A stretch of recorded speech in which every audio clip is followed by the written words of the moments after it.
Welcome to From the Green Velvet Couch podcast. Through her professional career of being a therapist and certified corporate wellness specialist, your host, Shelly O'Neal, has accompanied many on journeys of healing and personal wellness. Now join Shelly and her guest from the Green Velvet Couch. I'm very honored today to have my new friend and esteemed violinist, Dina Nesterenko. I'm going to let you introduce yourself, Dina, and just talk about what an adventure your life is and all the stuff. Welcome, Dina. Thank you so much, Shelly, for having me. It's such a pleasure to be here. And also, it was such a pleasure to meet you in Paducah, Kentucky, when I was playing my concert in October. It was an unbelievable surprise to meet you and get connected with you. So thank you so much. You're welcome. It seemed like we just knew each other from a long time ago, the instant that we met, and you were performing at the symphony. We both were speaking on performance anxiety. That's actually how our paths connected, and we couldn't stop being friendly. And then able to come to my house, see the horses, drive around side by side. And I don't know, I feel like I made a friend for life. I feel the same way. Absolutely. Sometimes you meet people and you feel that there is a connection. I did feel that backstage when you said it, you just said my words. Yeah, it's amazing. So that was about performing anxiety and how we overcome it. I was a soloist with Paducah Symphony, and I was invited by Rafael Ponti to speak about that pre-concert talk show. And he specifically wanted to hear about how I overcame my concert anxiety with my other hobby, my passion, which is skydiving. I'm a licensed skydiver. Yesterday, I did my 60-second jump, which is extremely low number for a skydiver. I mean, it does sound impressive for people who do not jump, but for a skydiver, it's literally just the very beginning of the journey. And I still jump with coaches, and every jump I do something wrong, and then learn from mistakes. And it's very humble, and it's amazing. Specifically, I can't help being almost like shocked. I wouldn't want to say surprised, but shocked that out of all people, out of all hobbies, I was the one who chose skydiving. It just resonated with me so much on every level. Why me of all people? Because I am the most scared person of everything. I am the person who always thinks of the most negative scenarios, health-wise, especially when I'm flying commercial airlines. I'm horrified at takeoff. I'm horrified at every turbulence. I'm horrified of everything. What if I don't even go to mall because I'm afraid of public shooting? I'm so afraid of any negative scenarios. That's something I really need to work with a professional psychologist like Shelly, because this is something really, really hindering me from experiences. But skydiving, you can think plenty of negative things. I mean, anything can go wrong in any jump, and anything can just happen. But I love it so much. And it's such a passion of mine that somehow these fears pushed to the background. And I still do it. And the other thing is, what I realized about myself is that I'm never afraid of jumping off the plane. I'm never afraid of actually being in the sky or under the canopy. I'm only afraid when I'm out of control. So I think for me, it's a matter of control. When I'm on the plane, when I cannot do anything, if anything happens, then I'm extremely scared. Or when I'm in the mall, I don't know who is there, or in the subway, I don't know who is there around me. But when I am in the sky, I actually feel the most in control, because I know my canopy, I know my emergency procedures very well. The way they train the skydivers, it's nailed in us. I mean, I can do them in my sleep, the emergency procedures, which is cutting away the main parachute, disconnecting from it, and deploying the reserve. Or just deploying the reserve, I mean, depending on what the situation is. So I learned about myself that my fears stem from whatever I'm not in control with. And when I play the concerts, yeah, I apply a lot of that knowledge too, because I used to be extremely anxious performer to the point I couldn't make a straight sound. It was like this. My sound was so shaky. And now I don't rely on beta blockers. I didn't take a single dose of beta blocker when I played in Paducah or anywhere recently, really. No beta blockers. Not at all. I used to rely on them so much, so heavily. But they mess with my fast thinking. They do mess with me, so. And for folks that aren't real familiar with beta blockers, they're given for situational anxiety. A lot of times they're given for different things, but it's for people that are afraid of situational circumstances. It can really help people that are afraid to fly or public speaking. And it just slows down all of the chemical releases that make us so anxious. It slows that down for a short period of time. But what I love is that you keep pushing yourself to be uncomfortable, and most of us can't do that. I've been skydiving one time, and it was a wonderful memory. I can't put it into words how beautiful it was, but I'm incredibly afraid of heights. And that was one of the things I wanted to do, address those fears. I'm still afraid of heights. It did make me not afraid of heights, but what it did was it made me understand that it wasn't the jumping out of the plane. Yes, that was scary. But once I got out, I can't describe how beautiful it was. But when you say your 60-second jump, oh my word, that's so many. Maybe not for professionals that have been doing it a long time, but it's a huge accomplishment, especially for someone who has a lot of natural anxiety about going to the mall and performance anxiety. Yes. You said you keep learning lessons. Tell me about that from skydiving. Oh, yes. A lot of lessons. And one of the most important lesson is that my biggest anxiety, both in skydiving and my performing, is backstage or when I'm on the ground preparing for the jump. So it's not when I'm actually in the action of performing or in the sky. It's just on the ground or backstage. So what used to happen always when I was performing and when I did rely on beta blockers, I would get myself so worked up with the worrying beforehand, 2 hours before. It's like a vicious circle. I would be worried, afraid of my nervousness. I would be, oh, if I'm that nervous, how can I perform? Oh, if I'm that nervous, it's going to ruin my hands. Oh, if I'm that nervous, I'm going to lose everything. And that's a circle and circle and circle and goes spirals out of control. Yes. And with skydiving, I realized I don't perform as often as I skydive. I skydive several times a day, several times a week.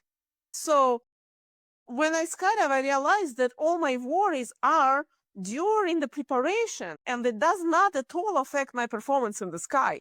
In fact, my instructor in Houston, when I was getting my license, they still make fun of me because I made all kinds of sounds before the jump. I mean, I was struggling with nausea before the jumps. Not the plane nausea, not motion sickness, but I'm talking about nausea on the ground from nerves. It was affecting me right here. I was nauseous and I make all kinds of sounds. And my instructors actually made fun of me. I'm known for those sounds around 2 drop zones already, Houston and Dallas. But my instructor said, when she's about to get out of the plane, she's cool as cucumber. That's his expression about me. He was very confident with my abilities once I am out. In fact, when we are already at the altitude where we can safely exit the plane, when the seatbelts are off, we take off the seatbelts at 1,500 feet. So in case of emergency situation, if the plane has emergency below 1,500 feet, we have to sit tight with seatbelts on. If the emergency occurs after higher than 1,500 feet, we have to have seatbelts off. And if the emergency occurs, if the pilot commands us to leave the plane immediately, we would all leave the plane and open the reserve parachute because reserves are less prone to malfunctions and it's more likely to be safe. Then if it's after 2,500 feet, if there is an emergency, we also get out and deploy our mains. So after about 2,500, I am already calmer and calmer and calmer. All the way to 14,000 feet, I'm calmer. And you mentioned jump zones. Tell me about the jump zone that you're super excited to jump at, and why is that? You have one coming up, right? I'm playing a concert with St. Gabriel Philharmonic in California. It's LA area. I'm invited to play Bruch Violin Concerto and my own arrangement, solo arrangement of Beethoven Fifth Symphony, which I did as an encore in Patuca. If anybody heard that concert, I did that at the end of my performance. That concert will be in St. Gabriel's Valley Symphony. And there is Skydive Paris. That's where all the Hollywood stars jump. It's very popular among them. specifically Tom Cruise and all of the people. Tom Cruise trained for his stunts for Mission Impossible there. And I absolutely want to jump there. That's my dream. And this is why I'm very intense with my practice and jumping here. So I don't go and embarrass myself there.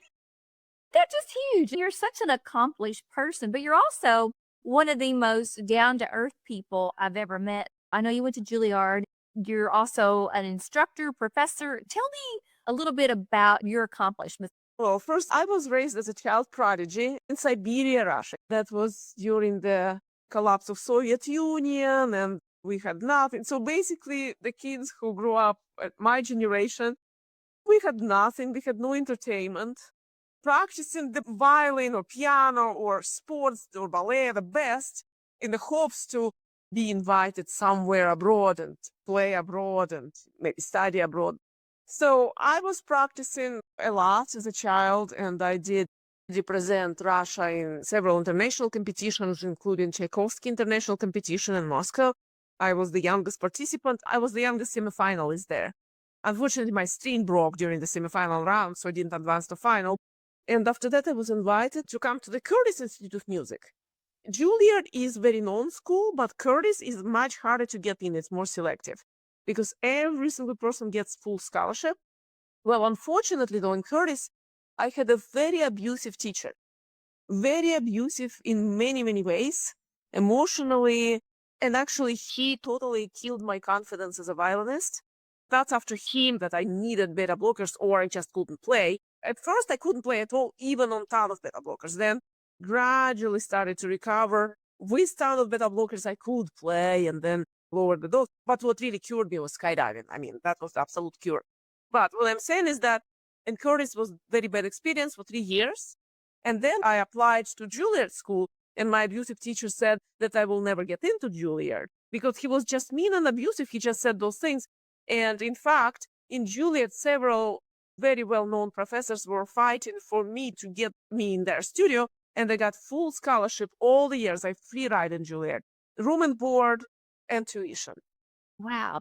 They just all had to see it. One of the highlights of my life, I'll tell you, was sitting on stage behind you, watching you play, and greatness was not lost on me. I'm not a musician, but I know greatness. Thank you so much. It was really special. They had to see the specialness as well. Thank you so much. Honestly, that's physical anxiety. Not only that, but I also was very afraid to express myself as an artist. I was always thinking, oh, maybe I'm not playing in the right style. Maybe I will be criticized by this person. Because in Juilliard, they met very toxic, competitive people who were trying to also put me down. There's a very cutthroat atmosphere in professional music world. I'm assuming in ballet, in professional sports too, but I can only speak for music. Extremely cutthroat, and people would try to bring you down. And I was very insecure. And again, skydiving, it's just absolute freedom. And now I feel I'm free to do on stage whatever I feel. It's just expression of my emotional freedom, and I just can't describe it. So skydiving not only cured my anxiety, but also just gave me this sense of freedom that, well, I'm in control and I can express whatever I feel without thinking who can criticize me. And another thing I learned from skydiving is that I was raised as a prodigy and I always was a perfectionist with my performances. With skydiving, I can do so many things wrong. I take it at my own pace every jump. I can forget to do something. Okay, it's a learning experience. I can do it again. So I learned to be not so harsh on myself when I forget something, but I still learned something. Okay, it's great. I just did it. It was great experience. The more mistakes I made, the more I learned, the more I have to think about on my next jump. I never felt about it like this in my performances, because in my performances, I would beat myself up after anything. And with skydiving, it's completely opposite. Because there's so many variables in skydiving. There's wind, speed, conditions. But there are things that I specifically may forget to do. I can't always blame them on the variables. I forgot to do one important thing, which is safety thing on my 2 jumps in a row. And just yesterday, I did it finally. Great. Easier on myself, and I feel if I can transfer this to my performing, it would be even better, because even more anxiety will reduce. I will just, okay, that's a great experience. I did this and this, and this is how I feel about my jumps. Well, I think too, when you're talking about increasing the creativeness and also the freedom on stage. So connecting those two with skydiving is giving you more freedom because I can't imagine how tough that must have been to grow up as a prodigy and then to be in that top echelon of performers and all of the pressure and the standards and just living with constant criticism. And I've worked with a lot of professional athletes and it's different. It's different than people who are not in those arenas because so much does hinder on performance. Yes, absolutely. Also, I'm so inspired by skydivers and skydiving. When I watch other people jump, after all my skydiving experience, I've been told by many people that I take more chances than they ever heard, even from the top artists. I take chances, I take risks in my playing. I love to communicate with the audience the way, I don't know if I will be able to put it into words, but I will try. I'm a very beginner skydiver, right? But at our drop zones, there are people who are doing a lot of amazing stunts, like swoops, and they just gain speed before they land, and they land so soft. But it's extremely risky because one more turn and that's it. Unfortunately, that's how the most fatalities in skydiving actually happen, not because of some malfunction, but because of this. And when I watch those people, it's breathtaking. And when I play, my energy of that, because I feel like that person and the audience is watching me and I communicate that with the audience. I feel that response from the audience and it goes back and forth. This is what people mean by saying, I take the most chances, I take risks. I told my colleague, I love to play like a skydiver, not like a violinist. And I've seen you do that. Remind me of the Barbie song that you played on stage. It just brought the house down because it was taking a risk and it was something that was not expected, but it was so enjoyable and lovely. It's a joke piece. I composed it. I'm not really a composer at all, but I can compose in style of somebody. Everybody knows the Barbie song by Aqua. I'm a Barbie girl in the Barbie world. Everybody knows that. But I realized that uses very Baroque and even pre-Baroque Renaissance harmonies, which is pre-Baroque. It's older. And this song uses that harmonic progression. I could explain it in theory, but I don't think we need it for the purpose of this podcast. It does use very old harmonic progression. And I decided to compose a chaconne based on the song. Chaconne is actually a Baroque composition, funeral processional dance. That's what chaconne and passacaglia are. And Bach wrote chaconne when his wife died. So that was solemn piece, and it has this specific rhythmic beats. So I made a chaconne out of this extremely not serious and very vain piece. I combined very serious, very solemn, very Baroque, very ancient, and I used the theme and the harmonic progression, and I put it into this very ancient Baroque Renaissance frame. And I call it Death of Vanity. So it was kind of a joke. I feel that people respond to it, are very classical and love Bach or Baroque. They hear Bach in it. And people who do not know anything about classical music, who just know that song, they respond to it because they can catch here and there the song. That's fun for them, I guess. I think it just shows another level of your talent of being able to combine that. There was just great. The audience just really engaged. You could tell. But I think what you're saying is skydiving has made you take risk in other areas of being a violinist, and it keeps teaching you, and you keep putting yourself out there in an uncomfortable situation, but you're gaining so much from being uncomfortable. And that really is what growth is. That's it. And actually, that growth is incredibly painful. It can be exhausting. It never feels great. But when you navigate it and you're done with that season, you look back and you're like, well, I'm glad that's over. But you come out like a diamond. I completely agree. Or I even make a joke around the drop zone when I make those sounds. I'm pretty much the only person who makes those sounds before the jumps. They got quieter over time because I got a little bit less scared. The brain still trains and the brain still gets adjusted. But still, I mean, I've seen people who are going through levels of their training without any fear, without anything. It's so easy for them. They literally flew through the training, but after 100 or 200 jumps, they quit the sport. There is nothing there for them. And I know other people for whom it was extremely difficult, like for me, and they are record holders. They keep with the sport for decades. So I wonder, maybe I will be like the second group of people, but I'm not ambitious for the records. I'm not ambitious at all. I just want to keep in the sport. And the joke when I make those sounds, I say, this is the birthing pain. And the people already know. I was like, I'm giving birth to the new me every time I jump. Because you are.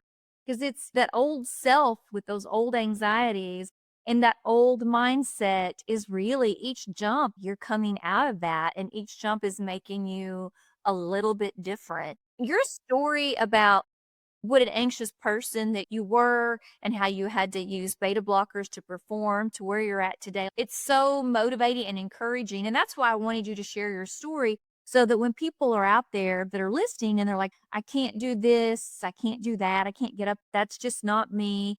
Actually, you can do those things. And that's what I wanted you to be able to share, that you're the least likely person, in your words, to be a licensed skydiver, but here you are loving it. It's your passion. Yes. And I want to say to all those people that if I can do it, I think absolutely everybody can skydive. Because for me, it's just impossible. I mean, with all my fears. And the thing is, I was raised with all the fears. I have wonderful parents, extremely caring, but they were also very worried about me all the time. Those fears imprinted in me, and it's extremely hard to liberate from them. And in a way, I envy the other people who just don't have that. They just don't have to overcome so much. You're talking about the generational cycle of anxiety. And most of us don't realize that we walk around as adults hearing the same words that we grew up with as children. And some people may be very fortunate and have very nurturing families. I've worked with some, I've met some, I know some, that's wonderful. Most people, it's a mixed bag. There are some healthy people, some unhealthy people. I always say that my family is very colorful.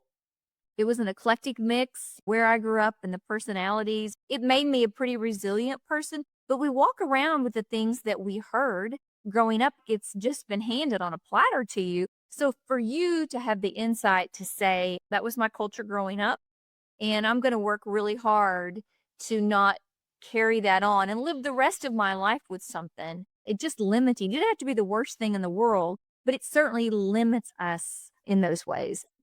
But here is the side effect of skydiving, though. I will have to tell you this. This is maybe not so positive if we want to talk about the whole picture. For me, personally, there is a side effect.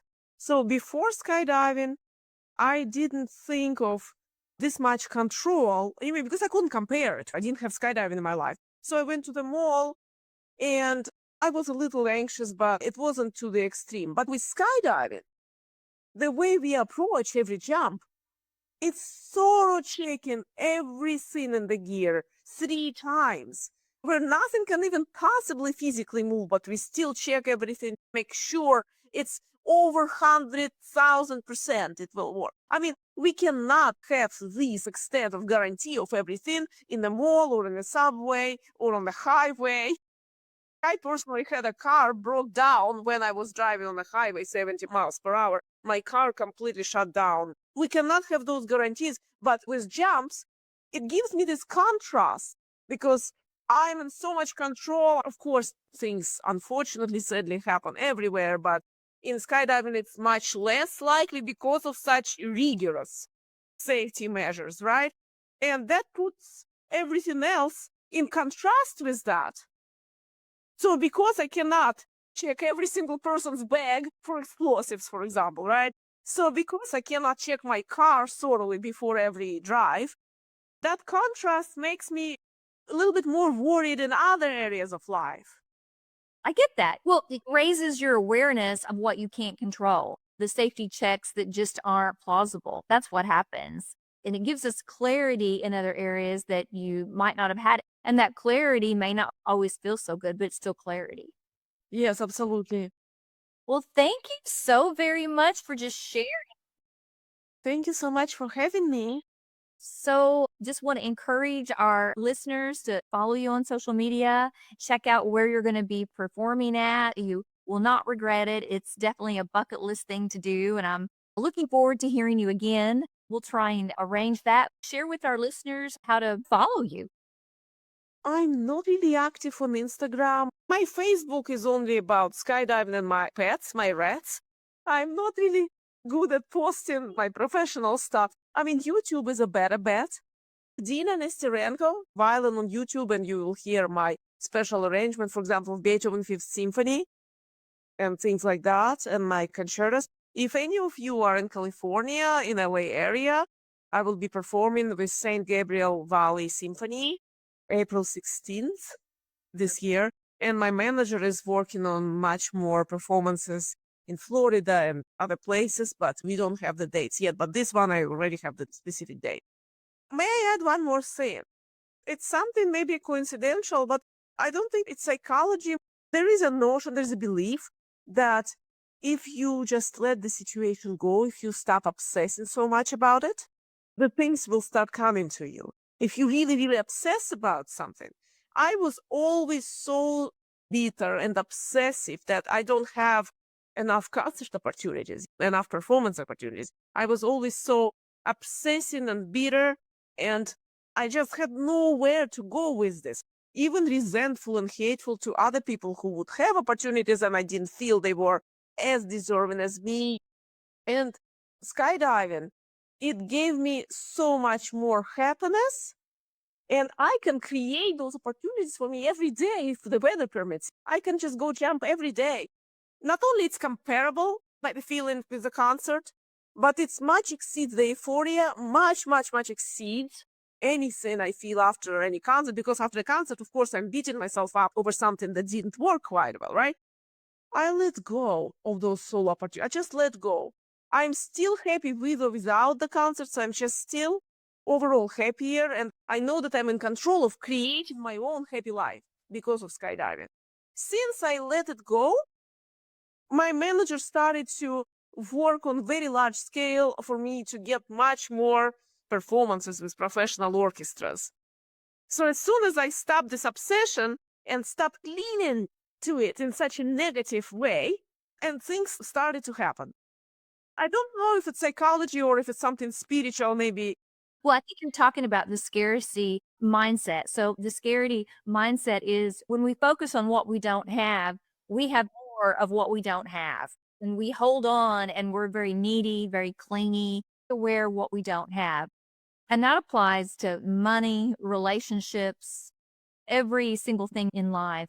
So I think what you're saying is when you let go, when you started experiencing the gift of gratitude and the gift of decreased anxiety and the confidence, your focus shifted. And when your focus shifted on what you didn't have, all of these things started showing up in your life. I love that. People think if I work harder, if I worry more, if I think about it longer, it's going to show up. And it's the opposite. It's about getting healthier. And when you get healthier, what you want tends to show up. Not in this cleany, obsessive way, yes. I don't know how it works, but it did work this way for me. Thank you so much. Look forward to seeing you in the spring. And our viewers can just follow you and hopefully be able to at least hear your music and see some of your post about skydiving. So thank you for everything. It's been an honor. Thank you so much, Shelly. It was a pleasure too. And let's have a phone talk soon.